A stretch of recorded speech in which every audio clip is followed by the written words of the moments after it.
Oke, selamat malam teman-teman viewers Ngovi dimanapun Anda berada, senang banget, senang sekali malam hari ini masih di dalam perjumpaan kita di live talk di edisi malam hari ini Selasa 6 Oktober 2020.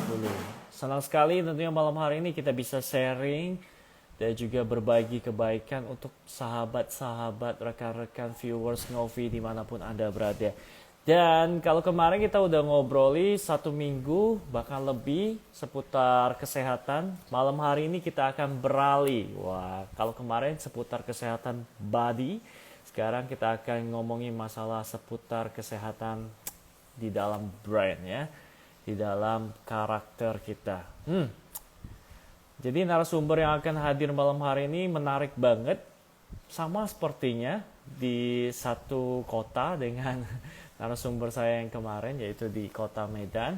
Dan hari ini seorang narasumber yang sudah tak asing lagi, sudah berpengalaman di dunia pendidikan, dan beliau juga sudah melalang buana dengan ya motivasi-motivasi dan ilmu-ilmu yang sudah dibagikan ke mungkin ke dari Sabang sampai Merauke maybe ya. Nanti kita akan tanya-tanya secara langsung. Kita langsung undang saja deh. Kalau begitu ya. Ini dia narasumber kita malam hari ini. Ladies and gentlemen, this is Mr. Pekjan. Halo. Halo. Selamat biasa. malam. Saya Malam, bro. Manggilnya apa nih? Mister, Koko, Mas Bro. Mas Pro aja deh. Mas Bro, aduh. Keren. Kacau. Kacau. Apa kabar ini? Sir aja lah, Sir Tekjan. Sir Tejan, wah, mau Iya. saingan sama Sir Stanford Raffles itu berarti. Kita kalau di dunia pendidikan, kalau di sekolah ya, itu siswa kita ya panggil Sir gitu ya. Oke.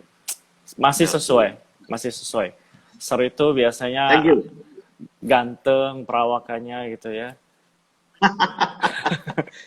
Nah, senang sekali nih. Kita akhirnya ketemu juga ya. Akhirnya setelah 2 bulan mungkin ya janjian ya, di Iya. tengah kesibukan Sir Tekjan yang padat banget, apalagi ini pembelajaran daring sudah buat ubannya bertambah terus, Sir Tekjan. Oh iya, ini ya apa boleh buat lah, memang begitu. Banyak pikiran ya. Banyak pikiran. Oke, kita akan sharing 1 jam, bahkan kalau perlu 2 jam ke depan sama Sir Tekjan. Saya kasih pokoknya. Spesial malam hari ini. Ya, apalagi ini udah janjian 2 bulan. Ini kalau tidak selesai, kita boleh buat lanjutannya. Entah besok atau minggu depan, kita lanjut part 2 ya. Mantap. Mantap. Kalau ngomongin masalah topik malam hari ini bakalan nggak akan selesai nih. Apalagi banyak sisi yang akan dilihat ya. Iya, banyak sisi, banyak aspek yang harus kita sama-sama aware lah. Kupas dan kulik ya. Tapi sebelumnya mungkin sambil menunggu teman-teman followers dari Sir Tekjan dan juga rekan-rekan mungkin dari beberapa sekolah yang juga hadir malam hari ini, juga viewers Ngovi, kita mau tahu dulu ini sebenarnya Sir Tekjan ini namanya beneran Tekjan atau ada nama KTP-nya Indonesianya? Ya, KTP-nya Tekjan ya. Oh, lahirnya gitu. Januari, jadi ya Tekjan gitu. Tekanan jantung gitu. Jadi menarik banget ya, ini dalam sebuah nama punya arti yang mendalam. Keren ini. Oke, gimana aktivitas sehari-hari saat ini gimana nih, Mr. Tekjan? Ya, dalam kondisi pandemi COVID seperti ini, ya justru kita itu jauh lebih sibuk daripada biasanya gitu. Oke. Apalagi ya dalam dunia pendidikan ya, dengan kondisi sebuah sistem pembelajaran online yang tidak biasa, itu kalau kita tidak bermain di inovasi, di kreativitas ya, itu akan jauh sekali hasilnya ya, tidak akan menarik pembelajaran itu bagi anak-anak. Jadi kita bertarung habis-habisan, memberikan online yang terbaik, yang tidak abal-abal, tidak kaleng-kalengan gitu, ya. Jadi berpikir keras, buat materi, buat video, buat challenge, buat macam-macam lah, ya gitu. Jadi jauh lebih Yes. sibuk gitu. Oke, Yes. merinding saya udah dengernya awal-awal ini ya. Melihat Jangan gitu motivasi lah, dan bro. semangat dari Mr. Tejan untuk membangkitkan dunia pendidikan. Nah, mencerdaskan generasi bangsa. Sama-sama berjuang kita ya. Oke, topik kita malam hari ini adalah karakter is the best way to success. Sukses. Sebuah Yes. pembentukan karakter membuat kehidupan kita bisa sukses ke depannya. Ya. Boleh Kunci dibuka, kesuksesan dalam kehidupan. boleh Ya. dibuka dan diawali apa yang sebenarnya ingin di-sharing malam hari ini dari Sir Tejan. Oke, saya ini menitik beratkan pembahasan karakter itu dari sisi pendidikan. Kenapa? Ya, karena saya yakin dan percaya setiap orang tua, semua orang tua di dunia ini yang punya anak pasti ingin anaknya sukses. Cuman masalahnya apakah para orang tua ini aware belum? Bagaimana kita mau anak kita itu sukses? Apa saja yang harus kita bekalin? Apa saja yang harus kita berikan atau kita fokuskan pada pembentukan mereka dalam proses pendidikan mereka, proses pembelajaran mereka, proses tumbuh kembang mereka itu, ya, sehingga apa yang mereka cita-citakan atau impian yang kita ingin mereka capai nanti atau sukses yang ingin mereka raih nanti itu benar-benar bisa terwujud gitu. Nah, berdasarkan itu apalagi kita bergerak di bidang pendidikan, kita melihat ya cukup miris juga bahwa sistem pendidikan kita kebanyakan, saya tidak katakan semua, saya katakan kebanyakan lembaga-lembaga pendidikan kita kurang menitik beratkan pada yang namanya pembentukan karakter ini. Ya, padahal ini adalah sesuatu yang penting. Nanti saya akan mau sampaikan juga beberapa fakta ya tentang pentingnya karakter ini terhadap dan hubungannya terhadap kesuksesan kita sebagai manusia gitu. Sebagai manusia. Jadi bukan cuma dari faktor anaknya sendiri, mungkin bahkan orang tua ataupun orang-orang yang ada di sekitarnya. Ya, itu nanti akan ada Gitu ya. kita bahas bahwa apa saja yang membentuk itu ya, karakter itu bisa terbentuk dari mana gitu ya. Dan tentunya kita akan lebih banyak memperbincangkan dari sisi pendidikan kita. Dari sisi pendidikan kita itu bisa dari sistem kurikulumnya, dari sistem lembaga pendidikannya, ya, sistem pembelajaran yang dialami oleh anak-anak kita pada saat sekarang ini gitu. Oke, ini menarik Kira-kira banget. begitu. Ini Ya. artikel terbaru menyoroti dunia pendidikan di mana siswa dalam sisi PISA ya berada di urutan cukup terendah saat ini Indonesia. Bagaimana Mr. Tejan langsung nih menanggapi dan merespon hal ini? Ya, kita bisa lihat ya perkembangan dalam dunia pendidikan, terutama kalau kita mau mempelajari negara-negara dengan sistem pendidikan terbaik di dunia, ya, antara lain ya Finlandia, sekarang juga Singapura, ya, kemudian Kanada dan sebagainya. Itu sistem pendidikan seperti apa? Jauh beda dengan kita. Yang mereka itu pembentukan karakter itu kemandiriannya luar biasa, tidak terpatok dengan yang namanya nilai dan nilai ranking dan juara, tidak terpatok pada namanya yang homework yang bertumpuk-tumpuk dan bertubi-tubi buat anak kita stres. Tapi melupakan yang namanya karakter. Sebenarnya apa sih karakter itu? Kenapa dia begitu penting? Ya kan? Nah, semua orang tua ketika saya seminar, saya selalu menanyakan satu pertanyaan kepada orang tua. Wahai para orang tua, ya, apa sih tujuan Anda menyekolahkan anak? Anak Anda disekolahkan, bahkan di sekolah yang paling mahal, sekolah yang menurut Anda paling bagus fasilitinya, paling bagus mutu pendidikannya. Apa sih tujuannya? Nah, kalau pertanyaan mendadak itu diajukan kepada Anda, apa sih jawabannya? Beragam sih. Di sini saya tidak membahas jawaban itu benar atau salah. Ya, tidak ada benar, tidak ada yang salah. Itu tergantung bagaimana cara kita, mindset kita, persepsi kita tentang tujuan pendidikan itu sendiri. Ada yang mengatakan, ya supaya anak saya pinter dong. Supaya pinter, oke, nggak salah sih. Ya, kenapa Anda sekolahkan anak? Supaya anak saya nanti jadi orang yang berhasil. Iya, nggak salah juga jadi orang yang sukses. ya kan? Supaya dia tidak buta huruf, supaya dia nanti berkarir, bekerja, dia dalam kehidupannya dia gampang, dia mudah. Oke deh, semuanya itu betul, tidak ada yang salah, ya.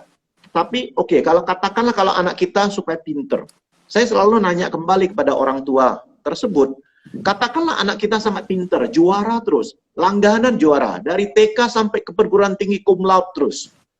So what gitu loh. Kalau dia itu cuma juara-juara dan sangat pinter, tapi kalau dia tidak sukses dalam kehidupannya, apakah itu yang kita inginkan? Tentu bukan. Ya, kita tentu ingin mereka sukses. Tapi ada orang tua dalam hatinya mungkin pasti membantah dong. Anak saya pinter kok nggak sukses sih? Nah, ini yang mau kita bahas. Apa sih bedanya pinter dengan sukses? Pinter tidak langsung artinya sukses. Ya, tidak jaminan sukses, pinter itu. Nah, sebelum kita bahas lebih dalam, ya, saya mau naik satu level lagi. Saya tanya lagi sama orang tua. Ya, selain kita menyekolahkan anak kita memberikan pendidikan terbaik dengan tujuan dia mencapai kesuksesan dalam kehidupannya, itu masih kurang. Masih kurang. Iya, ada satu lagi. Tujuan yang paling tinggi dari pendidikan adalah kebahagiaan. Apakah anak kita nantinya bisa mencapai kebahagiaan hidup enggak? Wah, itu lebih tinggi lagi. Nah, itu kalau mau kita bahas, kita kupas tuntas, itu nanti jauh. Itu mungkin nanti part 2. Ya. Bagaimana pendidikan yang membuat anak kita bisa menjadi manusia yang berbahagia dalam hidup dia. Dan apakah itu ada di kurikulum kita? Saya sampai sekarang jarang sekali melihat ada kurikulum seperti itu. Ya. Tapi mudah-mudahan kita berjuang untuk itu. Oke, kita bahas sekarang tentang karakter. Nah, tentang pendidikan karakter. Kesuksesan hidup, ya, itu tidak ditentukan oleh nilai. Ya, maksudnya persentase ditentukan oleh intelektualitas akademis, nilai itu di urutan keberapa, nanti ada penelitiannya. Saya memulai dari penelitian oleh Dale Carnegie Institute, ya, Dale Carnegie Institute dan oleh Harvard University. Mereka itu melakukan penelitian terhadap 1.000 orang, ya, ada sebuah survei gitu. Kemudian mereka mendapatkan hasilnya adalah konklusinya adalah 85% kesuksesan seorang manusia itu ditentukan oleh karakter dia. Ditentukan oleh karakternya. Attitude dia, sikap dia. Ya. Ya bukan oleh akademis atau intelektual atau nilai. 85% loh. Sedangkan 15% itu baru ditentukan oleh knowledge atau skill. Nah, itu satu. Yang kedua, oke, ada lagi satu penelitian dari bukunya yang ditulis oleh Thomas J. Stanley. Ya, ini menarik sekali. Thomas J. Stanley, ini buku ini udah lama sih, terbit tahun 2000. Ya, udah 20 tahun loh, tapi ini masih relevan banget. Dia melakukan research yang intensif, melakukan wawancara, itu tanya jawab dengan hampir 1.000 ya. Kalau nggak salah 733 orang yang hebat dan sukses di Amerika. Berbagai profesi, di situ ada pengacara, ada wali kota, ada politisi, ada ilmuwan, ada pengusaha dan macam-macam. Ya, jadi setelah dia survei dari 730 orang, apa sih resep sukses Anda? Apa sih yang membuat Anda hari ini bisa sukses? Kita melihat bahwa dia summary, dia rangkumkan, ya. Akhirnya inilah faktor-faktor dan aspek yang membuat seseorang sukses. Yang pertama, apa? Yang pertama adalah bersikap jujur kepada semua orang. Bersikap jujur adalah integrity atau trust, ya. Ketika kita bisa menjadi seorang manusia yang punya kepercayaan tinggi di mata semua orang, di mata masyarakat, saya katakan orang-orang sukses sekarang ya karena dia jujur. Coba kalau kita jujur, bank berani kasih kredit ke kita, pabrik berani kasih kita produk, ya enggak? Yes. Pelanggan berani beli sama kita. Pasti kita laris manis, ya, pasti didukung. Kalau teman saya hari ini, Bang Fauji, ya, Bang Fauji, saya panggil Bang ya, Bang Fauji itu punya bisnis yang hebat, punya sebuah konsep bisnis yang dahsyat, dia pasti berani ngajak saya, karena dia tahu kalau misalnya dia tahu saya ada pribadi contoh ya, saya pribadi yang jujur, kan pasti berani diajak kan. Nah, saya tanya aja Anda, Bapak Ibu, kalau Anda itu seorang pengusaha, Anda mau buka sebuah bisnis yang luar biasa sekali prospeknya. Anda itu memilih rekanan, mengajak orang untuk join. Yang Anda pilih adalah orang yang pinter atau orang yang jujur yang dapat dipercaya.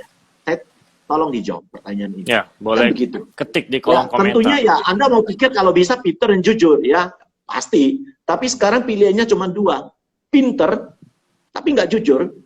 Nah, jujur kurang pinter. Nah, tentunya kita pilih mana? Kalau saya sih pribadi saya pilih yang jujur. Kurang pinter itu dapat dikasih pinter, dapat dipelajari, dapat diajarkan, dapat ditrain. Tapi kejujuran itu susah dibentuk loh gitu. Itu satu. Kedua, punya disiplin yang baik. Ya, itu adalah penelitian dari Thomas J. Stanley. Punya disiplin yang baik. Ketiga, pinter bergaul. Punya disiplin yang baik, pinter bergaul, ya dia punya networking yang luar biasa. Ini semua tercermin dari hasil itu. Sedangkan kalau kita mau lihat ya, dia susun 1 sampai 100. Sekarang kita lihat IQ yang super, IQ yang tinggi itu urutan berapa? Orang-orang yang sukses yang dia survei itu di urutan ke-21 IQ yang tinggi. Sedangkan masuk sekolah yang top itu urutan 23. Dan nilai yang terbaik juara-juara kelas itu urutan ke-30. Jadi bukan yang utama. Ya. Nah, kita lihat aja misalnya. Menteri Mendikbud kita ya, Menteri Pendidikan dan Kebudayaan kita, Pak Nadiem Makarim, ya. Itu mengatakan apa? Dia 22 tahun loh sekolah sampai S3. Kemudian dia ngajar ya, 15 tahun dia ngajar ya, ada 15 tahun di universitas 3 negara maju. Ya.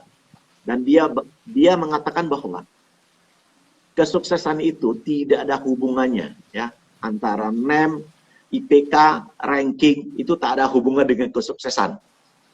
Ya, jangan kita melekat atau tercekat di situ. Ini adalah sebuah mindset yang salah gitu. Ya, Kak Seto, beliau saya pernah ketemu, dia juga ngomong, saya dari dulu waktu sekolah SD, nilai matematika saya hanya 4 aja dia bilang. Tapi alhamdulillah, saya masih hidup sampai sekarang. Ya, dia lucu juga ya, jadi dia seloro ya. Jadi satu hal yang mau dia sampaikan bahwa kebanyakan kita pada orang tua, kita itu sekolahkan anak kita itu asik ribut, asik apa ya, mumet ya dengan masalah nilai, dengan ujian, dengan juara. Nah, kalau Bapak Ibu mau tahu lebih banyak nanti di Instagram saya bisa dilihat itu ya, diikuti aja ranking dan juara saya ada masukkan itu saya 1 sampai 5. Anda akan lebih video motivasi. Video ya. Ya. Nah, oke. Sekarang gini lagi. Saya kasih fakta berikutnya. Kita pernah gini ya, kita pernah apa namanya? reuni ya. Mungkin udah ada teman kita sudah 20 tahun, udah tamat SMA, nggak pernah ketemu, udah 20 tahun, reuni. Wah, Stambuk misalnya 88. Saya dulu Stambuk 88, reunian. Ketika reuni ya biasalah ya. Ya, waduh. Pamer-pamer kesuksesan lah, adalah di situ lah ya. Waktu reuni. Oh, kamu gimana sekarang? Udah berapa perusahaan? Mobil udah berapa? Bla bla bla lah. Coba kita perhatikan pada waktu reuni itu. Teman-teman kita yang sekarang sukses, yang sekarang big boss itu, sekarang entrepreneur, sekarang yang konglomerat, itu rata-rata ya, saya katakan rata-rata, itu bukan juara kelas. Rata-rata bukan juara kelas. Tapi mereka adalah orang yang gigih, pantang menyerah, orang yang semangat, orang yang bisa bangun networking, orang yang punya jiwa melayani, orang yang punya integritas tinggi, orang yang punya tanggung jawab yang besar, ya, luar biasa, gitulah. Itu semua adalah karakter. Sementara kita lihat ada juara-juara kelas yang juara satu tapi tak pintar bergaul punya, yang kacamatanya itu setebal pantat botol itu masih kerja sama orang. Di depan komputer masukin data, audit seperti itu. Tapi tolong jangan disalahpahamin para parents, para orang tua. Saya tidak mengatakan bahwa menjadi juara itu tidak bagus. Tidak. Kalau anak kita kebetulan dianugerahkan otak yang encer dan dia pintar, dia tipe otak kiri, kemudian dia gaya pembelajaran visual, itu biasanya juara kelas. Itu juga tidak salah.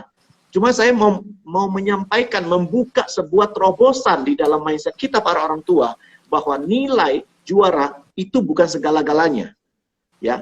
Sekarang saya tanyalah Bapak Ibu. Kalau Bapak Ibu tidak percaya, mari coba kita membayangkan. Anggap saja sekarang besok itu adalah 20 tahun kemudian. Mhm. Bayangkan, misalnya sekarang adalah 15 atau 20 tahun kemudian. Apa yang terjadi dengan anak-anak kita? Bayangkan, 15 tahun lagi anak kita. Tentunya, ada nggak anak-anak yang pinter itu, yang juara-juara kelas itu, yang sukses? Ya ada juga, Bung, ya ada, ya.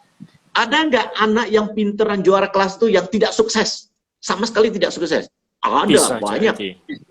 Bisa jadi. Kemudian pertanyaan, ada nggak anak yang biasa-biasa saja, tidak langganan juara kelas, kadang nilainya juga pas-pas makan terutang sedikit, gitu ya.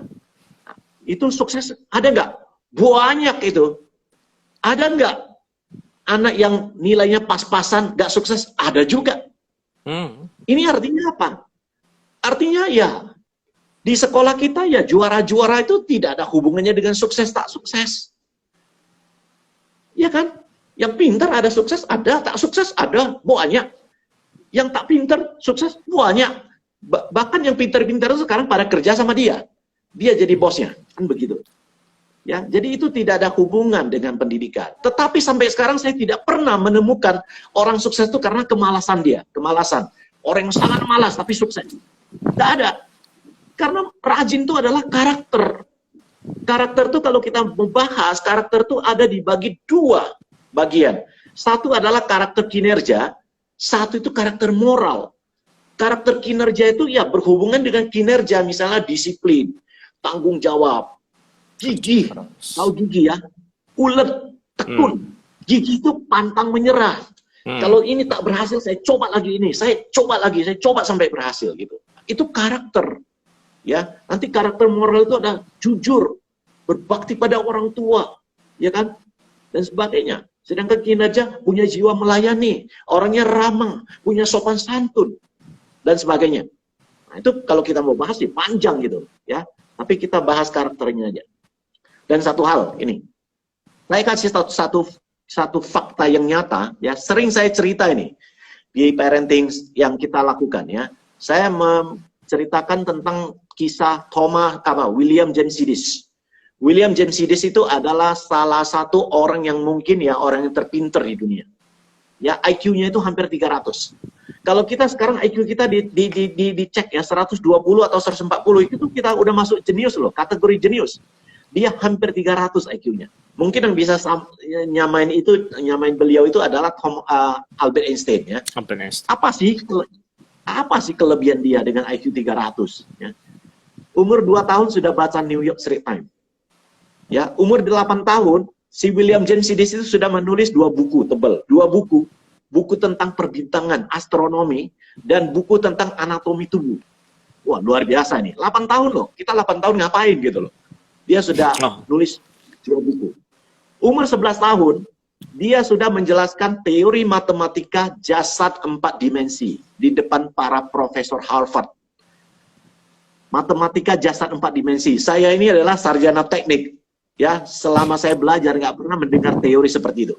Ya, teori jasad 4 dimensi dalam matematika. Dan dia mempresentasikan di depan profesor matematika dari Harvard. Dan dia diterima dengan beasiswa full ke Harvard University sebagai mahasiswa termuda umur 11 tahun. Pintar nggak? Pintar banget. Kalau anak kita seperti itu gimana? Ya, dia menguasai 200 bahasa dunia. Jadi William James Sidis itu ya, Bang Fauzi ya, dia tidak ngerti bahasa Mandarin. Kalau Bang Fauzi ajarin dia bahasa Mandarin, cari satu guru Mandarin, ajarin dia 1 hari aja. 1 hari diajarin, besok William James Sidis akan menjadi penterjemah bahasa Mandarin untuk kamu. Luar biasa. Tetapi bagaimana kisah hidupnya? Apakah dia sukses dalam hidup? Tidak. Umur 53 tahun dia sudah meninggal. Meninggal dalam kondisi yang sangat miskin, tidak punya kerjaan, tidak punya harta, tidak punya teman, tidak punya rumah, terasing sendiri, ya, tidak lulus kuliah, semua dia tak punya. Coba bayangkan, seorang yang dengan IQ sedemikian hebat luar biasa, kenapa tidak sukses? Karena IQ-nya tinggi menjulang ke langit. IQ-nya, SQ-nya jongkok masuk ke bumi. Ya kan? Dia merasa pintar, Dia kerja sama orang, bos harus dengar saya pintar, bos dengar, mana ada bos yang dengar kita. Kita yang dengar bos yang ada, ya kan? Waktu kuliah, protes terus, protes sama profesornya, nunjukkan keangkuhan dia, arogansinya dikeluarkan, akhirnya dia drop out dari Harvard University. Tidak jadi siapa-siapa. Ini adalah sebuah fakta bagi kita, bahwa ya ada yang jauh lebih penting daripada yang namanya ranking, NEM, IPK, juara. Ada yang jauh lebih penting. Sayangnya lembaga pendidikan kita, sekolah-sekolah kita, itu kurang mengakomodir. Banyak orang tua juga terjebak dengan kondisi seperti ini. Jadi kita mengharapkan anak kita kalau udah sekolah, tiap hari asal anak kita pulang, tak ada pertanyaan lain kayaknya. Ditanya adalah, ada PR nggak? Ujiannya bisa nggak, nak? Ya, ujiannya bisa nggak? Dan sebagainya. Dapat nilai berapa kamu? Juara nggak? Coba kalau kita ditanya seperti itu, stres kita. Ya, tiap hari nilai-nilai. Tiada Tuhan selain nilai. Padahal tujuan sekolah bukan itu. Ya, kalau kita mau anak kita itu sukses, kita mau anak kita itu bahagia, kita harus mengerti konsep ini dulu dari awal. Ya. Oke. Jadi banyak sekali yang akan kita share ya. Jadi saya juga bingung mau dari mana dulu ya. Tapi pelan-pelan kita kupas, nggak apa-apa ya. Nah itu tadi adalah beberapa gambaran-gambaran bahwa karakter itu adalah sesuatu yang penting sekali. Ya, sebenarnya karakter itu apa sih? Ada yang mengatakan, nah sebelum kita bahas karakter, saya coba mendefinisikan perilaku. Apa sih perilaku kita? Perilaku adalah apa yang kita lakukan, yaitu perilaku, ya kan? Apa yang kita lakukan, itu perilaku. Tindakan, ya kan? Perbuatan kita. Tetapi kumpulan karakter itu adalah kumpulan dari perilaku-perilaku kita, kumpulan dari perilaku-perilaku kita yang kita tampilkan di depan umum maupun di saat kita sendiri, yang dirangkai secara konsisten dalam kehidupan kita. Nah, itu karakter. Jadi konsisten. Mau di depan umum atau waktu pada kita saat sendiri, kita konsisten. Kalau karakter kita itu kita manusia yang punya peradaban tinggi, yang punya nilai-nilai value dalam hidup kita. Oke, kita nampak sampah, kita bisa ambil, kita taruh, buang ke tong sampah. Itu bukan cari-cari muka, oh ada orang lihat saya buat. Enggak. Ya, pas sendiri dia juga lakukan itu. Nah, itu karakter. Itu bukan dibuat-buat gitu loh. Nah, ya. Nah, karakter, ada seorang pakar karakter mendefinisikan yang lebih simpel lagi. Karakter, katanya, character is the right response. Respon yang benar. The right response. Contoh, dalam berbagai situasi, contoh anak kita, apakah sudah terbangun nggak karakter baik, karakter jujur dalam diri dia? Contoh, dia di jalan ketemu sebuah dompet. Apa respon dia? Right respon nggak? Buka dompetnya, uang dolar 100 dolar setumpuk loh gini. Ada KTP-nya? Apa yang dia lakukan? Apakah 100 dolar itu setumpuk itu ambil, masukin kantong, dompetnya lempar ke parit, atau gimana? Nah, ini tergantung. Right responnya gimana? Apakah karakter dia itu terbentuk nggak? Karakter baik. Nah, itu dia. Seperti itu. Ya, kembali ke sekolah. Oke, kita bahas lembaga pendidikan. Sesungguhnya sebuah sekolah, sebuah lembaga pendidikan itu atau sekolah ya, itu harusnya mengakomodir ada 3 aspek. Ya, pertama, anak kita sekolah itu bukan hanya belajar. Kalau cuma belajar untuk tahu sesuatu, just make human knowing. Hanya membuat manusia-manusia yang knowing aja, yang tahu aja. Searching Google aja. Ya, searching Google aja. Itu kan, jadi seorang anak yang tidak tahu, menjadi tahu, itu kan transfer of knowledge. Yeah. Transfer of knowledge. Ya, itu namanya mengajar. Nah, kalau mendidik, beda lagi. Ya, mengajar itu transfer of knowledge. Kemudian satu lagi, membuat seorang anak yang tidak bisa, menjadi bisa. Itu transfer of skill. Nah, berbicara tentang transfer of skill aja, banyak lembaga pendidikan kita gagal. Ya, di video saya, di Instagram saya ada membahas tentang ini bahwa untuk menuju sukses anak kita di abad 21 ini, setidaknya ada 4 skill yang harus mereka miliki. 4C, 4 skill. Oke. Skill itu ada 4C, yaitu critical thinking skill, berpikir kritis, ya kan? Creative thinking skill, kemudian communication skill, ya, kemudian collaboration skill. Di mana lembaga pendidikan ini juga kita kurang memberikan ini. Mana sekolah ada memberikan communication skill kepada kita? Kita dulu juga begitu sekolah kita dikasih mic, tiba-tiba pegang mic kita gemetaran, kita nggak tahu mau ngomong apa. Ya kan, kita tidak tahu bagaimana berkomunikasi di depan publik gitu, ya kan? Kita tidak tahu bagaimana mengkomunikasikan diri kita sehingga orang-orang bisa tahu kita, bisa kenal kita, itu namanya personal branding dalam bahasa marketingnya. Yes. Kita tahu nggak membangun personal branding kita, gitu loh. Sehingga kita gampang menuju sukses. Sekolah tidak ajarkan itu, ya kan? Sekolah tidak ajarkan critical thinking skill, nggak ada, karena kita punya sistem pembelajaran itu hafal mati, just memorize, hanya menghafal, hanya mengingat. Ujian-ujiannya juga mengingat. Seorang anak juara 1, saya tanya, dari mana dia juara 1-nya? Dari nilainya tinggi. Nilainya kenapa bisa tinggi? Karena ujiannya bisa. Coba lihat soal ujiannya, hafalan semua. Sistem kebut semalam, SKS. Ya, malam ini kita hafal habis-habisan, besok bisa nilainya 10. Karena soalnya jawabannya sudah ada di dalam, tinggal pilih A, B, C, D. Jawabannya udah ada di dalam. Jadi otak kita nganggur, tidak berpikir, hanya mengingat. Tetapi kalau soal-soal itu ST, soal-soal itu adalah hot, soal-soal hot. Nah, itu luar biasa. Atau ST, jadi sehingga dia berpikir. Itu pemahaman dia, mengolah kata itu terjadi. Menganalisanya itu terjadi. Nah, bukan contoh, saya kasih contoh lah. Nah, contoh, saya misal kasih soal begini. Di bawah ini adalah perusahaan penambangan minyak di Indonesia. A, Metrewira. B, Hero. C, Pertamina. D, Mandiri. Pilih mana? Ya, pasti tahu dong, pilih Pertamina. Kan ada bacaannya di buku, tinggal hafal. Apa yang menarik dengan belajar seperti itu? Hafalan, setelah hafal, 1 minggu, 2 minggu habis ujian, dikasih soal ujian yang sama, udah lupa tuh. Dan itu pernah terjadi di Harvard. Ya. Harvard dulu juga pakai sistem multiple choice. Hafalan.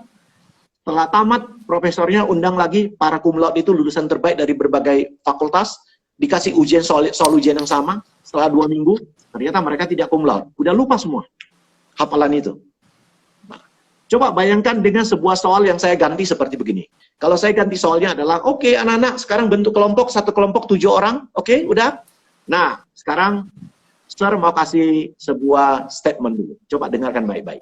Seandainya tadi pagi Anda buka TV dan Anda nonton di TV, Anda melihat presiden kita, Presiden Jokowi, itu berbicara kepada seluruh rakyat Indonesia bahwa cadangan minyak kita tinggal 5 tahun lagi habis. Seluruh cadangan minyak di bawah bumi Indonesia ini akan habis dalam 5 tahun. Apa yang akan terjadi? Sekarang kalian bahas kira-kira apa yang akan terjadi kalau cadangan minyak kita habis. Kemudian kalian bahas apa antisipasinya.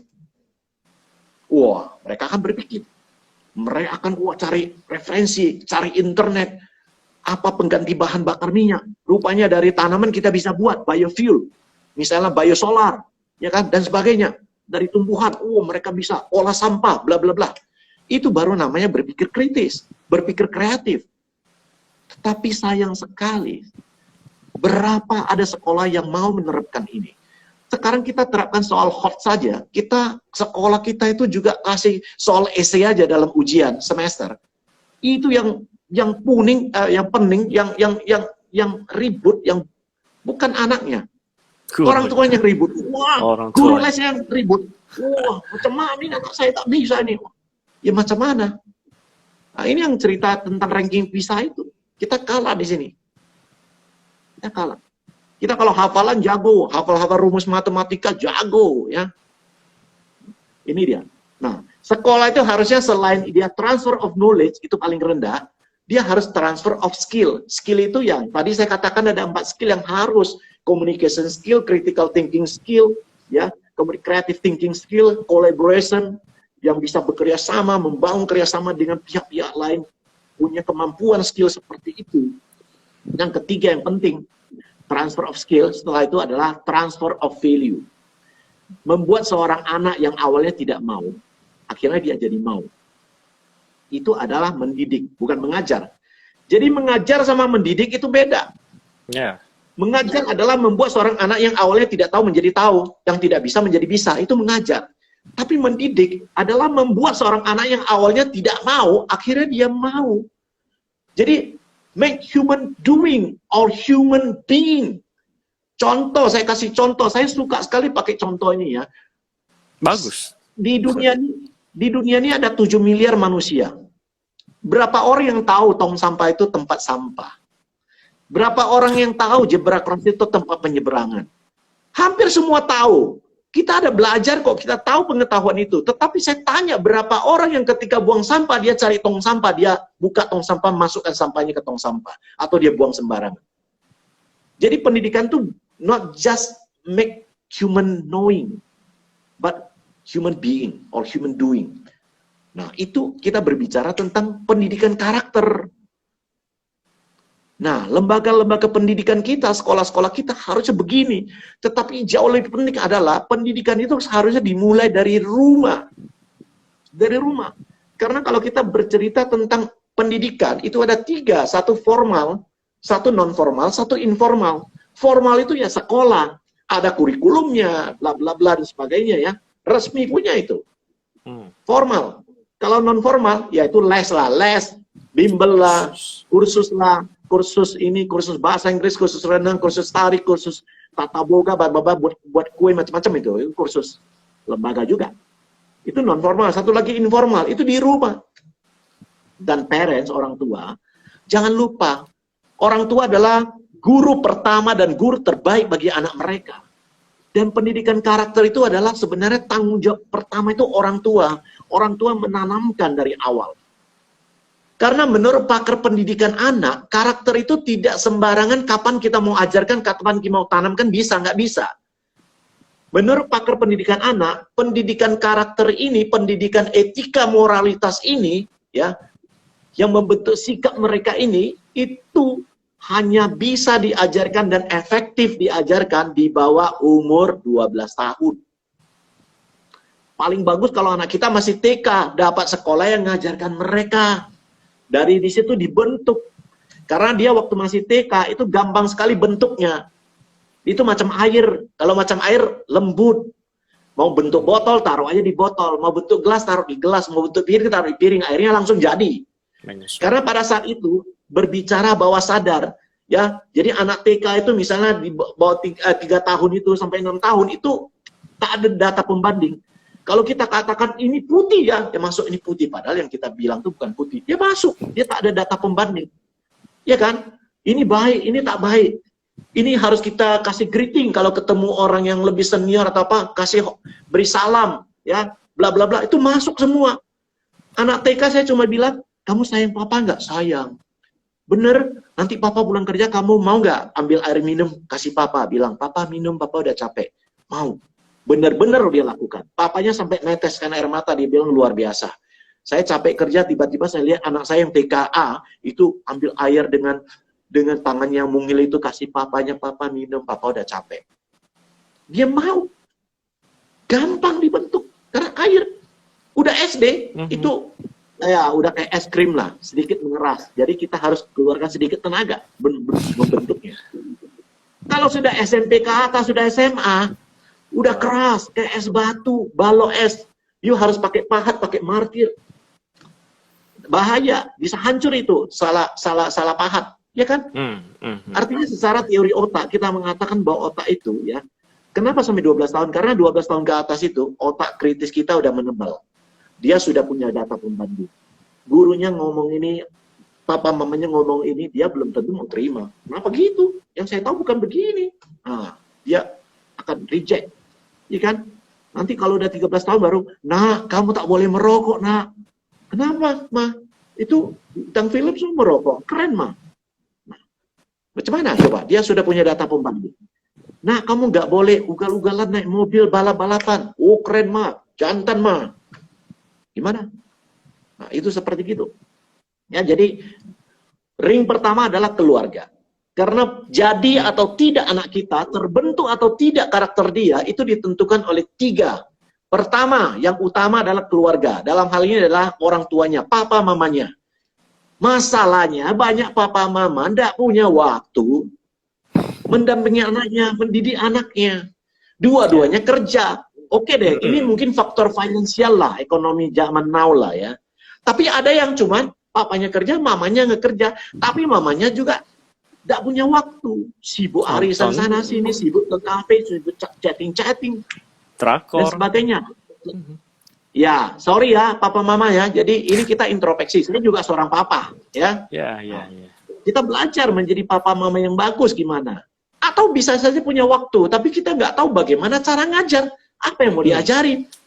Nah, jadi kalau papa mama sebagai ring pertama itu runtuh, ya tidak memberikan pendidikan ini, kita berharap kemana? Kedua ya, sekolah. Sekolah yang bagaimana sekarang? Sekolah itu yang memfokuskan pada apa? Pada nilai-nilai akademis, prestasi, intelektual, atau sekolah yang benar-benar membangun manusia generasi yang memiliki value, nilai dalam kehidupannya. Wah, itu yang penting, cari sekolah seperti itu yang berfokus pada pembangunan karakter, etika moralitas, nilai dalam kehidupan. Cari, ada sekolah seperti itu, ya. Bukan tidak ada. Nah, ya kan? Kalau sekolahnya juga hanya melulu tiap hari nilai. Tiap hari ada ya orang tua yang pernah pindah ke sini, dia bilang, kok sekolah kalian beda ya? Kenapa beda ya Bu ya? Boleh sharing nggak? Dia bilang, nggak kayak sekolah tempat anak saya dulu. Itu baru luar biasa, baru ada benar-benar belajar. Oh ya? Seperti apa itu? Oh kalau sekolah anak saya dulu tiap hari catatannya full. Udah itu tiap hari pasti ada PR, minimal 3 PR-nya. Dan tiap minggu itu ada ujian itu. Ujian harian. Kemudian tiap bulan ada ujian. Belum lagi mid, belum lagi semester. Ya ampun. Nah itu katanya hebat luar biasa. Ya, kalau hebat luar biasa ya silakan. Ya kan? Kita membuat anak kita stres. Sebenarnya, jujur ya kita ya, para papa mama ya. Kita itu dulu mengalami hal yang sama kan, sekolah kan berjuang habis-habisan, gontok-gontokan demi nilai, demi prestasi, demi juara. Apa sih yang kita dapat? Setelah kita sampai perguruan tinggi, saya sampai sekarang ya, saya cuma merasa dan menyimpulkan bahwa udah sampai S1 tamat pun ya, cuma taunya, cuma 3, calistung, bisa baca, bisa tulis, bisa hitung. Yang lain sudah lupa tuh. Yang lain semua rumus-rumus teknik saya, rumus-rumus Pitagoras, integral, parsial itu, sinus, kosinus, trigonometri udah dipulangkan ke dosennya semua. Nah, kalau mau cerita ini nanti ada sesi tersendiri kita cerita tentang multiple intelligence karena saya salah jurusan. Saya salah pilih jurusan. Jadi ya pakai gitu loh. Ya nggak sesuai dengan saya punya panggilan atau passion saya gitu. Banyak orang tua juga salah di sini. Nggak pernah cari tahu passion anaknya, tapi itu topik lain. Nanti kita bahas ya, nggak bisa di sini terus. Sampai besok pagi. Jadi ring kedua adalah sekolah. Kalau orang tua keluarganya lumpuh, sekolah juga lumpuh. Dalam hal artinya lumpuh itu tidak memberikan pendidikan pembentukan karakter, maka yang ambil alih lingkungan. Para orang tua, musuh kita sama. Musuh kita adalah lingkungan. Kita mau anak kita jadi anak yang hebat, manusia yang berguna nantinya, manusia yang sukses, manusia yang bahagia, manusia yang punya nilai keagungan dalam kehidupan dia, nilai-nilai luhur dalam kehidupan dia. Musuh kita sama, lingkungan. Lingkungan itu bukan hanya masalah dengan siapa dia bergaul. Itu salah satu memang. Siapa temannya, benar. Tapi lingkungan itu sekarang adalah gadget. Adalah apa yang dia bisa lihat dari internet, dari handphonenya. Semua bisa dia lihat. Pertanyaan saya lebih banyak positif atau lebih banyak negatif? Coba, relatif. Mari sama-sama kita lihat. Lebih banyak negatif. Yang negatif itu yang orang sukai. Ya kalau nggak percaya gini. Nah, saya kasih coba contoh ya. Gini. Lebih banyak orang suka yang aneh-aneh, lebih banyak orang suka yang negatif. Contoh, misalnya, kalau kita baca koran itu menuliskan semalam Garuda Indonesia dengan nomor penerbangan 301 mendarat dengan selamat. Terus ada berita lain lagi. Semalam jam 7 malam Garuda Indonesia dengan nomor penerbangan 307 mendarat dengan selamat. Kalau yang selamat itu tak ada orang baca. Apa sih yang herannya? Tapi jangan sekali-sekali pesawat itu rodanya lepas satu atau tergelincir atau jatuh. Heboh langsung. Semua orang langsung mau baca, langsung mau lihat. Yang negatif tuh orang tertarik. Tapi yang selamat tiap hari mendarat dengan selamat, berapa ratus penerbangan selamat, tak ada satupun diberitakan. Dan kalau diberitakan, tak ada yang mau baca. Karena memang dunia sekarang orang suka yang aneh-aneh, yang negatif gitu. Misalnya kita bilang semalam di kompleks Ciputra ada, sorry ya nggak boleh sebut ya, ada di kompleks misalnya di satu kompleks semalam ada orang digigit anjing. Tak ada orang mau baca berita itu. Tapi kalau beritanya adalah aneh-aneh dan negatif ya yang luar biasa, dia buat beritanya headline-nya semalam di kompleks XYZ ada orang menggigit anjing. Wah, itu semua pasti baca itu. Siapa nih orang gila, masa anjing digigit? Nah, kalau kayak gitu orang suka. Kelaparan. Gitu. Ya gambarannya seperti itu ya. Kalau kita membahas sampai ke pendidikan ya lembaga pendidikan yang seperti bagaimana kita juga ini sebenarnya sedang berjuang habis-habisan. Bahwa pendidikan kepada anak kita membangun generasi ke depan, generasi emas Indonesia. Itu kan dicanangkan generasi emas Indonesia kan tahun 2045, 100 tahun semenjak kemerdekaan.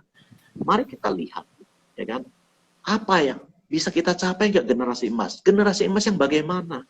Yang bisa kompetitif, yang memiliki nilai-nilai luhur dalam kehidupan mereka.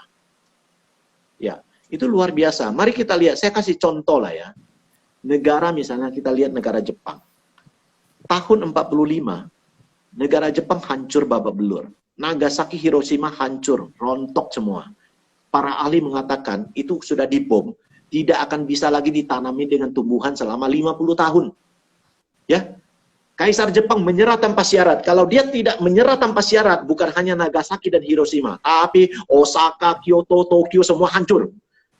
Menyerah tanpa syarat, tarik semua pasukannya dari negara jajahan. Kami sudah kalah, menyerah. Kemudian dia membangun. Untuk membangun itu diperlukan apa? Kaisar Jepang panggil semua Perdana Menteri, semua perwiranya, semua jenderalnya, semua menteri-menterinya. Yang pertanyaan dari Kaisar Jepang pertama adalah, berapa orang guru kita yang masih hidup? Untuk membangun negara, ya, kita butuh pendidikan, kita butuh guru. Nah, kemudian mereka membangun Jepang. Satu pihak lagi adalah negara Indonesia. Tahun 45, kita merdeka. Euforia, merdeka, merdeka, bangun negara kita. Bebas dari penjajah. Ya, tetapi mari kita lihat perbedaannya. Jepang bagaimana sekarang kemajuannya? Kenapa? Kenapa coba? Karena karakternya. Mereka membangun pendidikan karakter. Jepang punya semangat samurai. Semangat samurai. Ya, apa itu semangat samurai? Kalau dia itu punya tugas tanggung jawab dari negara, kalau dia gagal, itu harakiri itu ya. Samurainya ada dua, satu yang pendek untuk masukkan ke usus, kiri, kanan, atas, bawah, mati. Dan itu kesatria. Kalau kita lihat, ya ini menyangkut pendidikan. Ada pejabat misalnya tersandung kasus, bagaimana? Ya masih kayak selebritis kan, di TV gitu. Kalau di Jepang kita lihat misalnya ya, itu pejabatnya. Saya pernah baca, saya sangat terharu banget. Menteri energi mereka yang mengurusi tentang energi di negara Jepang. Suatu hari Jepang itu entah kenapa terjadi padam listrik 15 menit. Negara maju itu nggak pernah padam listrik. 15 menit doang loh. 15 menit dia padam listrik. Yang terjadi adalah ketika listriknya udah kembali normal, Menteri Energi itu Jepang mengumpulkan semua pers, semua stasiun TV kumpulkan. NHK kumpulkan, kemudian dia berbicara di depan itu, dia mengatakan bahwa sebagai Menteri Energi saya minta maaf kepada seluruh rakyat Jepang, dan dia membungkukkan tubuhnya segini, 90 derajat, kaki dengan kepala, segini, ya, membungkukkan ini 15 menit, tanda pernyataan maaf. Satu lagi gubernur di Tokyo, ya, di Jepang, dia itu ada sebenarnya bukan korupsi loh, ya. Bukan gratifikasi. Ada teman kasih dia anggur aja. Sebagai teman, dia kasih, nah ini ada hadiah oleh-oleh. Ketahuan. Bukan suap loh. Padahal dia sudah tak usah pemilu, sudah menang, didukung oleh semua anggota parlemen, sudah menang, terpilih kembali. Dan karena kasus itu, dia tak terima duit, dia tidak terima, bukan korupsi, dia tidak terima suap. Ya, cuma memang temannya menghadiahkan dia satu botol anggur, Dan gara-gara itu dipublikasikan di media, kemudian dia kumpulkan media, dia bilang dengan ini saya mengundurkan diri. Luar biasa. Itu orang-orang yang punya nilai-nilai dalam hidup dia. Punya karakter yang luar biasa. Satu lagi saya mau cerita, ya. Di Australia, wow, ketika kita lihat di Sydney, mereka begitu maju luar biasa. Kenapa? Kita melihat bagaimana ketertiban publik mereka, bagaimana tata etika mereka di depan lift. Di depan lift itu begitu pintu belum buka, orang-orang antri itu di kiri kanan, pintunya buka itu, orang dalam dikasih keluar dulu, baru yang di depan baru masuk. Kalau kita entah di negeri anta beranta, kita semua di depan lift itu, di depan pintunya itu kita menghalangi jalan keluar orang yang di dalam. Dan buru-buru begitu pintunya buka, kita langsung, wah genjot siapa yang lebih kuat bahunya, dia mau masuk dulu. Gitu. Saya mau cerita satu yang di Australia, ada salah satu gubernurnya. Ini luar biasa. Gubernur loh. Dia itu anaknya SMA ya, udah mau kuliah. Mereka itu tidak boleh mengendarai dalam keadaan mabuk, bawa mobil. Jadi mungkin suatu hari ada pesta, ya, anaknya itu ikut pesta, mungkin minum, pulang, bawa mobil, mabuk. Ya, dia nabrak, bukan nabrak orang loh. Dia nabrak tiang listrik. Dan tiang listriknya pun tak jatuh, cuma mereng aja. Tapi diberitakan di koran. Wah, heboh. Besoknya dia langsung press release, panggil semua stasiun. Kemudian dia berbicara, dia bilang, dengan ini, saya mengundurkan diri sebagai gubernur kalian. Karena saya tidak layak untuk memimpin kalian. Kenapa? Karena sebagai seorang ayah saja, saya gagal. Luar biasa. Saya lihat orang kayak gini, saya mau nangis. Hebat dia punya nilai. Saya sebagai seorang ayah saja, saya gagal. Apalagi saya memimpin kalian kehidupannya. Itu luar biasa. Nah, itu bercerita karakter. Kita lihat negara-negara besar, ya. Ini sebagai perbandingan aja. Bagaimana kita melihat Presiden Tiongkok Xi Jinping itu ke tempat umum, ke mall, dia mau beli bakpao, ya, dia ngantri loh, setengah jam dia berdiri di barisan. Semua orang lihat, ih presiden kami, tapi dia tetap ngantri. Dia tidak, bukan pas presiden, minggir presiden mau beli bakpao, enggak. Dia tetap ngantri sampai giliran dia. Waduh, orang-orang begitu hormat, begitu salut, begitu mencintai dia. Walaupun pangkatnya number one di situ, tapi dia tidak semena-mena. Dia tidak minta diprioritaskan, dia tidak minta dilayani. Bahkan justru dia adalah pejabat yang tujuannya melayani. Luar biasa. Satu lagi, Lee Hsien Loong, ya, itu Perdana Menteri Singapura, sama dia mau beli itu kentang goreng, dia juga antri. Dan saya punya fotonya itu. Ini semua berbicara apa? Ini semua kita berbicara tentang karakter. Bagaimana kita bisa membangun karakter pada anak kita sampai itu menjadi sesuatu yang menjadi bagian dari diri dia, bagian dari hidup dia. Kebiasaan. Bagaimana kita membangun? Iya, bagi dia sebagai seorang anak, dia tahu jadi anak yang punya nasionalisme, yang punya rasa cinta negara, yang cinta papa mamanya, punya rasa bakti kepada papa mamanya. Punya rasa panggilan dalam jiwa ini bahwa dia harus bisa merawat, membalas budi jasa papa mamanya, menjadi seorang anak yang tahu budi, anak yang berbakti. Itu bagian dari pendidikan karakter. Nah, di pendidikan di mana? Di mata pelajaran apa dipelajari itu? Dan secara spesifik ya, bukan cuma nyerempet-nyerempet ya. Nah, ini yang kita mau perjuangkan. Ini yang mau kita perjuangkan. Nah, itu konsep pendidikan yang seutuhnya. Bahwa pendidikan yang seutuhnya adalah pendidikan yang membangun manusia itu menjadi paripurna, menuju kesempurnaan sebagai seorang manusia. Bukan hanya IQ.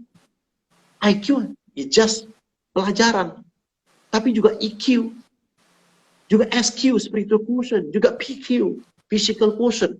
Dia harus sehat, dia juga harus smart, dia juga harus punya kasih sayang, cinta kasih, ya, rasa empati. Nah, itu yang harus dikolaborasikan dalam sebuah lembaga pendidikan. Nah, itu yang perlu kita persiapkan. Pengajar pendidiknya juga harus seperti itu. Karena mereka itu, guru itu jangan hanya merasa, ya saya kan sejak mengajar, tugas saya mengajar. Bukan. Guru itu bukan hanya mengajar, tapi mendidik. Dan menjadi pedoman. Yes.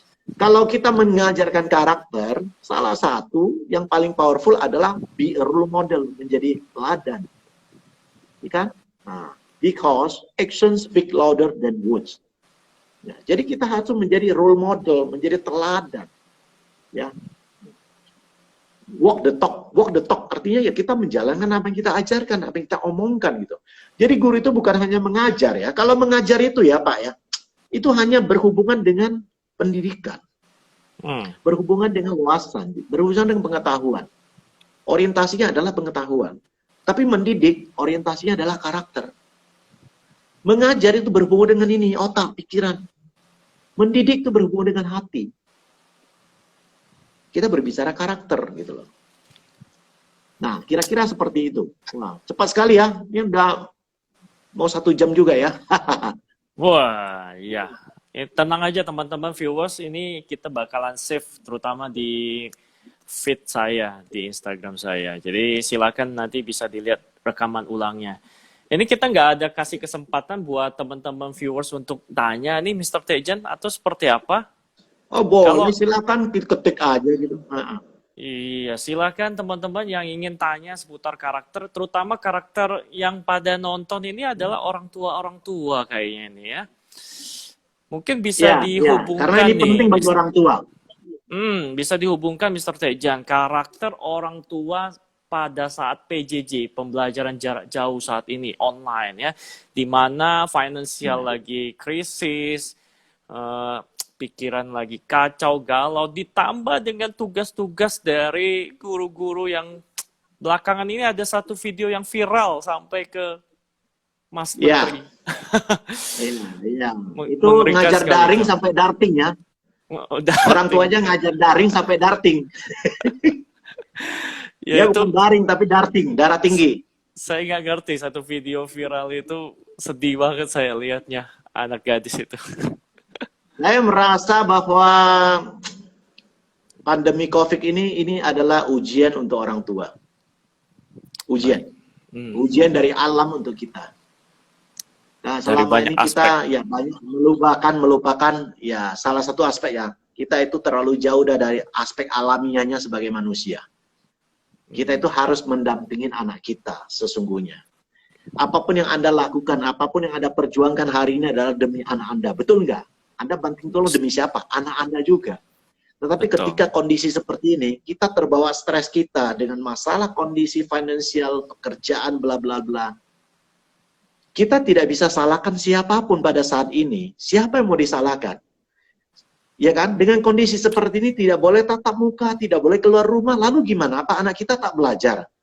Dan satu-satunya the only one way ya supaya anak kita tetap bisa belajar ya online. Ya online tetap ada keterbatasannya. Memang benar ya, memang benar ada keterbatasannya. Daring itu anak tidak fokus ya atau gimana, kita tetap dampingin. Kita punya siswa ya. Itu anak TK loh, ada yang anak TK, tapi awal-awalnya memang anak TK agak susah, dia agak susah untuk bisa fokus. Tapi dengan pendampingan orang tua, selama 1 minggu sampai 2 minggu orang tuanya bisa dampingin, ya memang tidak semua orang tua bisa ya, saya juga ngerti. Tapi bagi Anda yang bisa, dampingin, kasih tahu, nah ini miss kamu, ini gini ya, ini teman-teman kamu, dia jadi asik juga, oh ada narinya, oh ada nyanyinya, ada buat kreativitasnya. Bahan-bahannya sudah kita siapin. Jadi orang tua datang ke sekolah, udah kita siapin bahan kreativitas untuk 2 minggu. Nanti dia ada lama lagi diambil. Semua dia ikuti. Kita buat tutorialnya semuanya menarik gitu. Dan terakhir anak itu, orang tuanya chatting ke gurunya, chatting ke kita. Anak saya sekarang udah bisa. Saya biasa tinggalin aja, dia udah otomatis itu. Dan tergantung sekolah juga ya. Kalau sekolah kita, nah kita itu tetap buat online-nya ada aturannya. Kita minta dukung orang tua. Hei orang tua, tolong dipantau ya, tolong didukung ya. Ini demi untuk anak kita. Oke, pertama adalah tantangan pertama online itu adalah bahwa di mindset. Anak-anak mindsetnya itu tidak sekolah, kayak liburan gitu. Jadi untuk itu kita harus mentransformasi mindsetnya bahwa kamu itu sekolah, nah kamu bukan tidak sekolah, kamu itu tetap sekolah, cuman kamu itu sekolahnya kamu tetap dari rumah. Caranya adalah jam 8 tank harus sudah di depan gadget, apakah komputer, apakah handphone. Kedua, dia harus sudah pakai seragam sekolah rapi atas bawah semua, ya kan. Ketiga, dia wajib absensi buka video. Karena kalau tidak buka video bisa aja masih baring-baring, matanya merem melek gitu, ya sambil dengar aja, kadang tidur lagi, ngorok lagi, kan gitu. Iya. Nah, dia harus dalam posisi siap, jam 8 orang tuanya pastikan dia sudah duduk, dia sudah buka video, dia, halo Miss, selamat pagi semua teman-teman, tetap bahagia gitu, tetap semangat. Oke, hari ini kita akan masuk satu pelajaran yang luar biasa, pernah dengar kata ini? Wah gitu kan, oh, gurunya juga bagus, penuh semangat, wah kita punya guru.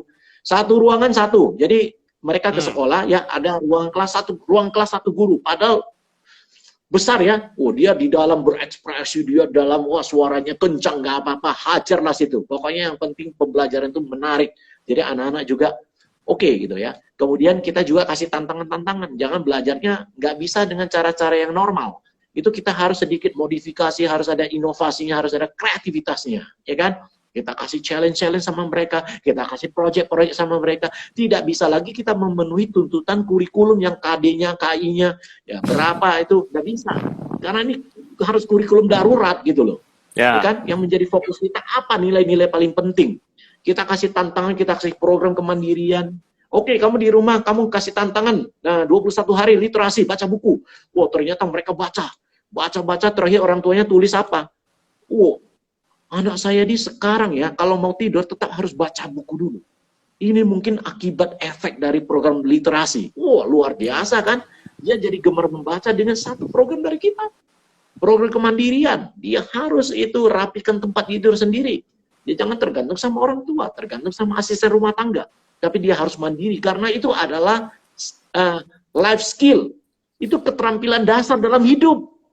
Jangan semua tak tahu, nyapu tak tahu, ngepel nggak tahu, semua nggak tahu. Kita lamanya, ya ada orang bisa bantu, ya kan? Nanti kalau suatu hari kamu di luar negeri, kamu kuliah gimana? Ya kan? Cuci baju nggak bisa, cuci sepatu nggak bisa, masak Indomie juga nggak bisa. Gawat itu, kan begitu. Oke, kira-kira Mr. seperti itu. Tejan. Kita langsung ke pertanyaan aja. Ini udah di stimulus, mulai keluar semua nih pertanyaan-pertanyaannya. Ini dari Mami Elvin. Bagaimana selama daring, anak tidak fokus sama sekali?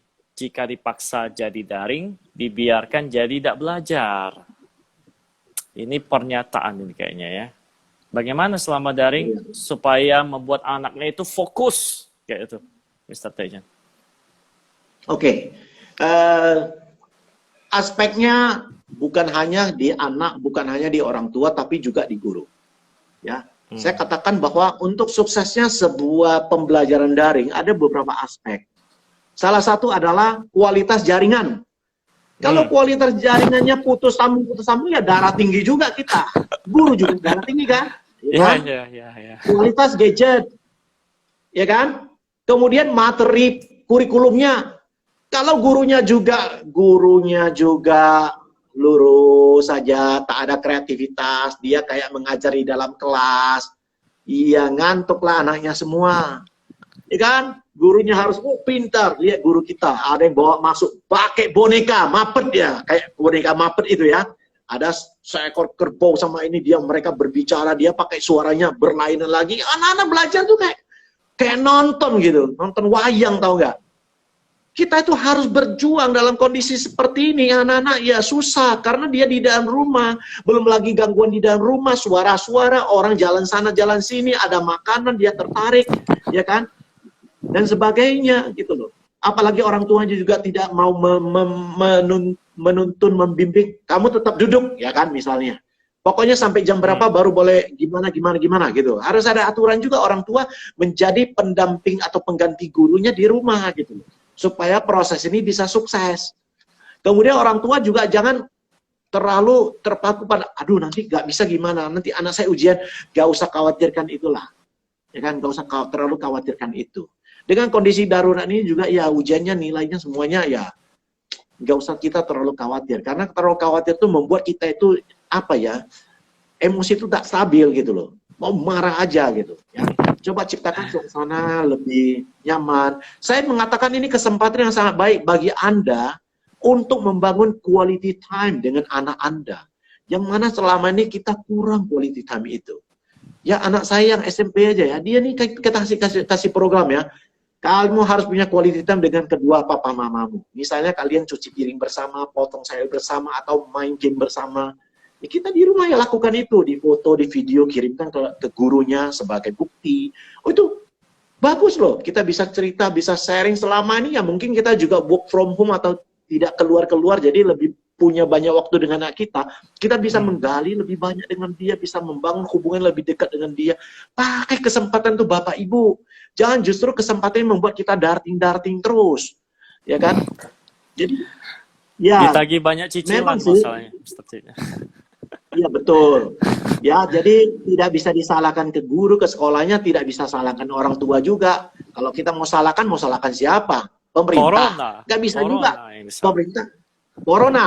Terakhir kita menyalahkan Tuhan, kan gitu. Nggak bisa. Cuman ini kita harus, oke, kondisi ini bukan hanya di Indonesia, tapi dunia. Mari kita tetap hidup bisa dengan penuh syukur, bisa juga tetap bisa damai, bisa bahagia. Itu kan kualitas hidup yang kita inginkan. Ya, kita tinggal pilihlah. Ya, kita mau darah tinggi marah-marah terus tiap hari bete, atau kita oke, damai aja, bisa bahagia ya, dan kondisi ya disesuaikan aja kan gitu. Hidup itu pilihan, life is a choice. Ya kan? Yes. Hidup tetap ya, berlalu satu hari lewat begitu. Tergantung cara kita, cara pandang kita terhadap kehidupan itu sendiri. Ya kan? Oke. Kalau kita mau membandingkan bahwa hidup ini ya masih, mungkin kita masih termasuk ya golongan yang sangat-sangat beruntung, ya kan? Ya banyak lebih susah dari kita yang kena dirumahkan, yang kena PHK, sewa rumah tak bisa bayar dan sebagainya. Wah itu lebih, ya kita kasihan sih saudara-saudara kita. Bagi yang berkecukupan, berkelebihan ya bisa bantulah sesama. Ini kesempatan kita, ya kan? Tapi kalau bagi yang enggak kan ya oke, kita juga ya hidup lebih sederhana aja. Biasa makan di luar, sekarang kita masak di rumah, makan bersama keluarga, itu asik gitu. Ya kan? Saya pikir Biasa, itu ya. biasa 2 kali, sekarang makan 5 kali ya jadi. Iya, malah makin banyak makannya ya di rumah. Ya. Itu karena Iya. stres atau apa? Karena doyan nama. Oke, secara singkat nih dijawab ya Mr. Tejanya. Ada dari Edwin Peter. Bagaimana mengajarkan anak perempuan yang karakternya agak keras, terutama di umur 3 tahun nih. Sikat gigi aja susah. Oke, jadi kalau anak yang keras itu dia tipe koleris. Jadi manusia punya tipologi sifat tuh koleris, sanguinis, flegmatis, dan melankolis. Kalau koleris itu dia itu tak mau diatur. Dia itu tipe leader, tipe mau pemimpin, tipe mau didengarkan gitu loh ya. Tipe yang tak mau diatur. Oke, kalau begitu anak perempuan gitu, oke, gak ada tahu. Sekarang kita kasih dia pilihan. Dia mau menentukan sendiri, dia tidak mau diatur. Oke, misalnya contoh kita mau minta dia sikat gigi, dia lagi bermain. Kita boleh aja bilang, Dedek mau sikat gigi sekarang, ya tinggalkan mainannya, atau Dedek mau main dulu, kemudian 10 menit kemudian Dedek sikat gigi. Mau pilih mana? Kasih dia pilih. Bukan kita yang tentui. Kalau kita tentui dia langsung marah dia tuh, melawan. Kalau dia kasih 2 pilihan, dia pasti pilih apa? Pasti pilih 10 menit lagi. Mana mau dia langsung berhenti.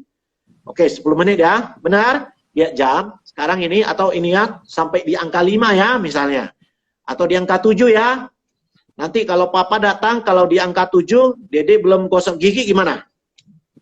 Tidak ada pakai kekerasan fisik, tidak ada hukuman fisik, tapi kurangi kenikmatan dia.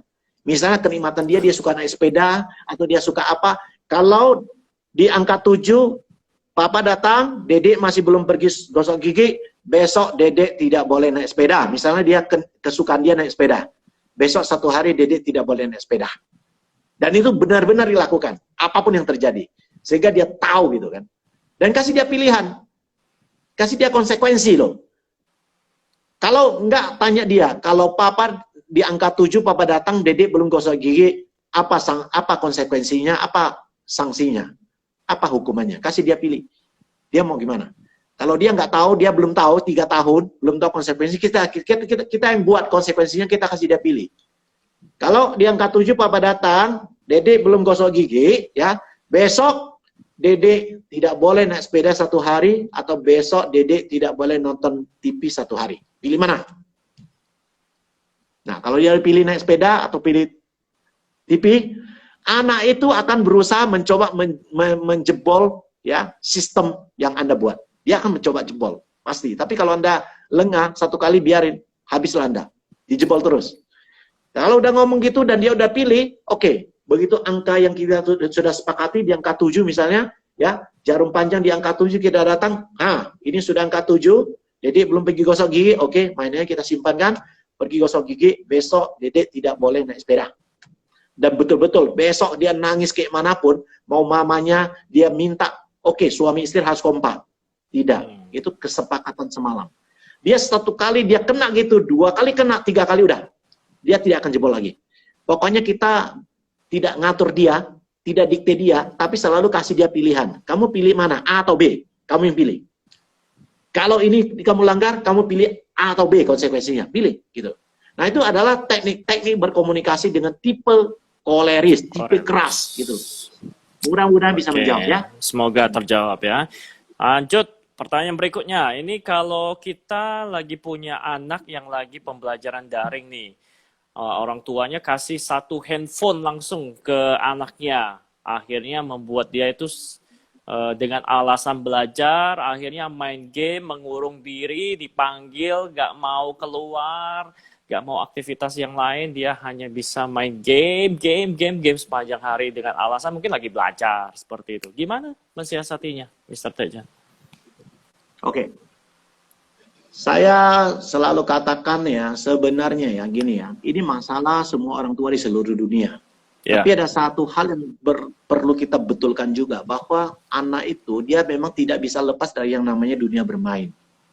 Kalau kita sampai menyekat dia sampai sama sekali tidak boleh bermain pun, itu nggak benar. Yang penting adalah tujuannya adalah dia belajar. Dia ada belajar, dia mengerti pelajarannya, dia paham. Ya kan gitu, kita harus melakukan deal-deal pendekatan dan komunikasi. Oke, kalau Dede mau main game, kita juga harus tahu game yang bagaimana. Ya kan, jangan game yang, wah, tikam-tikaman, nembak darah semua atau gimana, kan gitu. Ya kan, jadi kalau gamenya memang, ya kan ada game-game yang juga cukup bagus, ngasah otak, kecepatan tangan atau apa, motorik, ya oke deh. Kemudian saya juga harus tahu anaknya umur berapa, kan gitu. Jadi kita persepsi orang tuanya juga harus benar. Bukan artinya semua game nggak boleh gitu loh. Jadi kalau nggak boleh mau gimana kita, coba. Cuman ya harus ada pembatasan-pembatasan. Harus ada kesepakatan dan konsensus di antara Anda dengan anak gitu. Misalnya ada orang tua, oke, kamu boleh main game, boleh. Tapi di Sabtu Minggu. Atau di hari biasa ketika pelajaranmu sudah kamu bisa atau PR sudah selesai. Itu pun boleh cuma 1 jam misalnya. Itu namanya kesepakatan. Kalau kita cuma kasih dan tidak ada kesepakatan, ya habis. Artinya kita memang tidak merancang dari awal. Gitu. Ya, jadi ini sebenarnya pembahasannya bisa panjang, tapi saya cuma katakan ya melarang sama sekali tidak ada game juga itu tidak benar. Yang penting ada kesepakatan, kemudian gamenya bagaimana kita bisa kontrol, kita bisa lihat. Kontrol. Nah, Baik. Kontrol. Kita bisa berbicara ya dengan baik dengan anak kita. Baik, Mr. Tejan kayaknya gambarnya udah nggak bisa bergoyang-goyang, nggak tahu teman-teman yang lagi masih stay hari ini. Videonya Mr. Tejan mantap di tempat. Iya. Hah? Gimana? Iya, nggak bisa bergoyang ya. Kenapa ya? Mungkin udah 1 jam ya. Karena udah lebih 1 jam. Memang udah lewat dari 1 jam. Kalau ya 1 jam dia kan nggak bisa lagi ini. Khusus Ngovi malam ini bisa. Spesial. Oh ya. Live talk Instagram. Oke, the last question. Bagaimana cara memperbaiki sikap anak yang sudah terlanjur candu pada handphone? Nah, ini balik lagi ke tadi. Wow. Candu. Kayak apa aja candunya? Candu ya. Sebenarnya harus ada apa namanya ya? Ada pengganti. Ada substitusi. Ada substitusi. Ya kan? Kenapa dia handphone? Mungkin dia kesepian. Awalnya dia kesepian, di rumah tak ada teman, tak ada yang gubris dia, orang tuanya kurang perhatian, kurang waktu. Nah, dia mencoba handphone dan menemukan sebuah dunia yang asik di situ, walaupun dunia maya. Ya kan?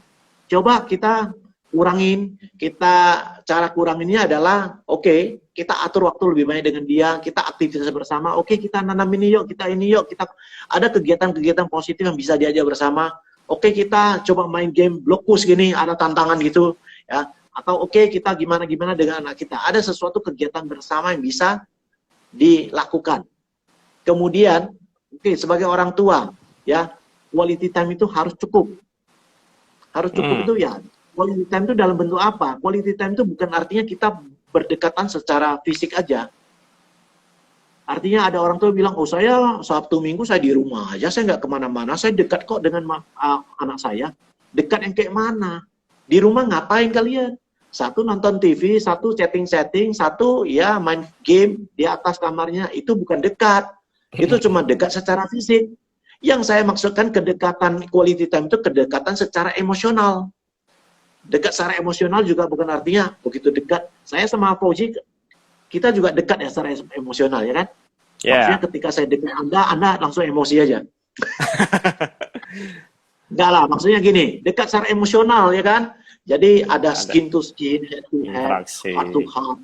Artinya apa yang ada di pikiran orang tua, apa di pikiran anak, dia bisa curhat. Anda adalah orang tua yang luar biasa. Ketika anak Anda itu bisa curhat pada Anda, bahkan dia bisa, "Mah, saya lagi tertarik loh sama seorang cewek," gitu. Wah, luar biasa Anda. Jadi mama, jadi orang tua. Jarang loh. Kita itu kan, anak kita kan udah kena trauma. Kalau ini mau bahas, kita buat nanti seri berikutnya. Kesalahan orang tua yang membuat anak kita itu jauh, dekat-dekat dengan kita. Ya kan? Kita kan dulu saat anak kita ngomong langsung kita cut, langsung, waduh. Jadi mereka itu malas ngomong sama kita. Ya, jadi ada jarak. Jadi kita tidak usah heran ketika anak kita bertumbuh jadi besar, mereka jadi ada jarak dengan kita, susah diatur, kesannya membandel, membangkang dan sebagainya. Coba atur. Jadi kita tak bisa serta-merta sini handphonenya kita sita. Wah, itu susah loh itu. Itu luka loh hatinya gitu. Iya, diktator itu, ya kan. Kita harus ada cara-cara. Kemudian ya cara-cara itu ya pendekatan secara emosional, pendekatan yang kita mau bahas juga mengenai tangki cinta. Apakah tangki cinta anak-anak dipenuhi nggak? Kalau tangki cintanya nggak dipenuhi, dia mogok lah. Kalau mobil kita tak isi bahan bakar, tangki minyaknya tak isinya, mogok juga. Ada harus dorong, kan gitu. Mogok, dia nggak mau jalan. Mobil aja mogok kalau nggak diisi. Tangki cinta anak kita tahu nggak? Ada 5 bahasa cinta. Anda harus belajar apa bahasa cintanya. Ada kata-kata pendukung. Ya kan? Bahasa cinta itu ada 5. Ada kata-kata pendukung. Kan ada layanan fisik, ada layanan, ada sentuhan fisik, ada quality time, ya kan? Ada hadiah. Di mana anak Anda itu yang paling menonjol bahasa cintanya biasa ada 2. Itu kamu penuhi nggak? Kalau kamu penuhi, gampang kita mau berbicara dengan dia, gampang kita mau komunikasi. Nah, contoh anak tadi yang nggak mau sikat gigi, pernah nggak kita sebagai orang tua kita bicara baik-baik, gigi itu begini loh. Nah, kamu pernah lihat nggak bintang film giginya bagus nggak? Bagus ya, rapi ya, putih ya, bersih ya, kincong ya, wah nggak ompong ya. Nah ini kalau gini giginya ompong gimana? Jelek ya. Nah kita komunikasi, kita cerita, bisa dekat. Mau nggak dedek giginya kayak gini nanti? Nah, gigi papa juga termasuk nggak tahu merawat gigi dari dulu. Sekarang dia ompong-ompong di dalam, harus pakai gigi palsu, kan gitu. Wah, jadi harus ada pendekatan dan kita mau mereka melakukan sesuatu, kita harus bisa menjelaskan apa alasan di balik itu. Apa motif di balik itu. Sehingga mereka bisa ngerti gitu loh. Enggak diktator dan otoriter. Kemudian isi tangki cinta mereka. Kemudian pendekatan secara dengan quality time, dengan komunikasi yang baik gitu loh. Ya, jadi banyak aspek ya orang tua, nggak bisa satu jurus aja. Semua jurus harus dipakai. Apalagi kalau anak Anda sudah besar. Kalau sudah besar mau gimana? Mau diambil paksa? Dia, oke lah, dia masih tergantung kita, butuh biaya hidup dari kita. Dia tak melawan, tapi suatu saat dia scoring, dia keluar, dia tak pulang lagi. Kamu yang susah, kan begitu kan? Nah seperti itu. Sebenarnya orang tua itu perlulah belajar parenting. Karena kita itu jadi orang tua tak ada sekolahnya. Kita itu mendadak jadi orang tua itu. Dan kita mendidik anak kita itu kan pakai pola asuh yang kita terima dari bawah sadar kita. Dari kecil kita diasuh seperti gimana kita terapkan pada anak kita. Padahal itu adalah pola asuh kolonial. Sementara anak kita anak milenial. Jadi kita pola asuh kolonial untuk mendidik anak milenial itu tulalit, nggak nyambung gitu. Dengan rumusan kerja roti. Bapak Ibu. Iya. Banyak hal yang harus kita bisa pelajari gitu. Menarik banget, 1 jam 20 menit udah berlalu walaupun dengan kondisi video Mr. Tejan yang stop. Iya, tapi stop dia. Saya juga bingung apa yang terjadi. Apa yang harus dilakukan? Atau saya tutup dulu? Rasanya kita kalau perpanjang nanti pada ngantuk semua ini Mr. Tejan. Ya, oke. Kita akan cari waktu lagi kalau kayak gitu ya. Iya, iya, boleh. Mungkin perangkat Mr. Tejan juga baterainya udah mulai menipis, bener nggak? Enggak sih, saya Enggak tetap juga. dalam kondisi dicas gitu, iya. Oke, baik. Mungkin ada sedikit gangguan yang membuat Mr. Tejan punya video, jadi mungkin shock kali ya, bisa 1 jam lebih kali ya malam ini ya. Tapi oke banget, thank you banget buat Mr. Tejan yang sudah sharing-sharing seputar pembentukan karakter. Semoga ini menarik banget buat kita selalu pahami dan pelajari ya. Seumur hidup, karena pembentukan karakter ini nggak gampang sekali, nggak mudah ya. Semoga nanti bermanfaat dan nanti saya tunggu banget untuk sharing-sharing yang berikutnya, part-part berikutnya dengan janjian waktu yang berikutnya di tengah kesibukan Mr. Tejan. Ini banyak lanjut terus lanjut. ini. Iya, ngomong Wah, aja lanjut. Atolim dari Papua sana. Dari Papua sekarang udah jam 11 itu. Wah, 11 iya. lewat. 12 Luar loh. biasa dia. 12 Itu Mr. Tejan. teman baik kita itu. Pak Atolim. Wah, luar biasa. Berarti kalau WIB di sana WIT udah 2 jam, setengah 12 loh Mr. Iya, 2 Tejan. jam, ya setengah 12. Luar biasa. Wow. Masih terang benderang. Pokoknya kalau udah ngomongin sama Mr. Tejan, saya cukup denger aja ya. Dan Mr. Tejan yang sharing-sharing, itu udah oke, udah keren banget. Iya, kita atur waktu lagi lah ya. Mungkin masih banyak sih kita bisa sharing, cuman ya terbatas waktunya. 1 jam cukup lah. Kepanjangan juga nanti bosen gitu ya. Lanjut. 10 menit lagi, lanjut, semangat terus. Oke, wow, bad mas Paul. Kita ronda. Kita ronda namanya. Wah, mantap sih Atolim ini. Iya, sayangnya Mr. Tejan ini videonya nggak bergerak, nanti jadi gangguan. Kurang bagus kalau nggak ada Mr. Tejan. Thank you, pokoknya thank you buat thank you lah untuk semua para parents, para semua audiens ya. Semoga punya kesempatan lagi kita bisa banyak sharing tentang parenting, tentang menjadi orang tua ya. Setiap orang tua ingin menjadi orang tua yang terbaik bagi anak-anak mereka. Tetapi kadang mereka juga membentur tembok karena mereka itu tidak tahu bagaimana cara ya berkomunikasi yang efektif dengan anak, bagaimana cara ini, bagaimana cara itu, karena memang anaknya anak milenial gitu ya. Apalagi kita menjadi orang tua itu tidak ada sekolahnya.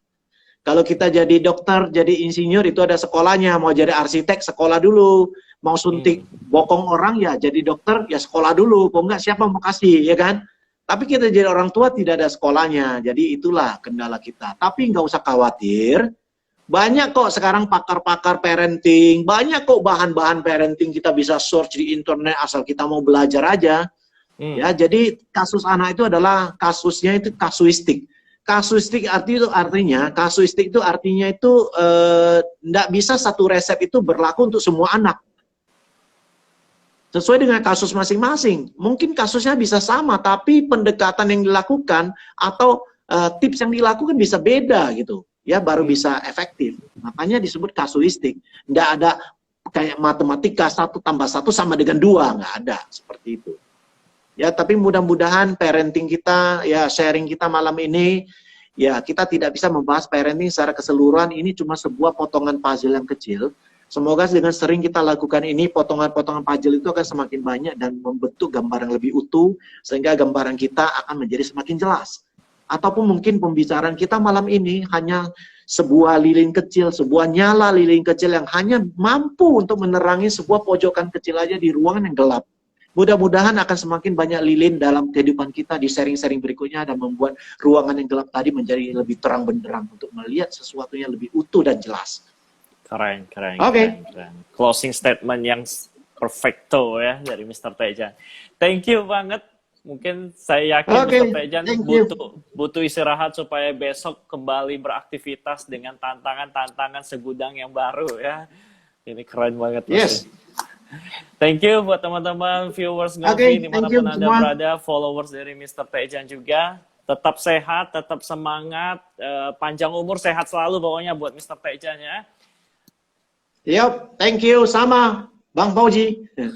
Kita akan ketemu lagi di kesempatan yang berikutnya. Sampai jumpa. Oke, Bye-bye. bye, see you, bye.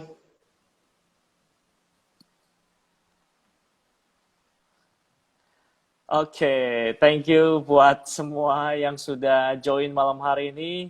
Thank you banget atas kebersamaan yang sangat indah malam hari ini. Dan pastikan Anda juga akan dengerin sharing-sharing berikutnya di Ngopi, karena kita akan bahas tentang bagaimana cara tampil percaya diri bersama dengan narasumber kita yang menarik di hari Kamis lusa nanti ya. Tetap di jam 8 malam hingga jam 9 dan seterusnya ya. Thank you buat semuanya. Tetap sehat, selamat istirahat. Semoga semuanya diberkati dan tetap selalu semangat menjalankan aktivitasnya di tengah masa pandemi saat ini. Dan rekaman siaran ulangnya akan tetap saya share di feed Instagram saya. Dan nanti juga akan semoga saya bisa share juga ke Mr. Tejan. Sampai jumpa di lain kesempatan. Bye-bye.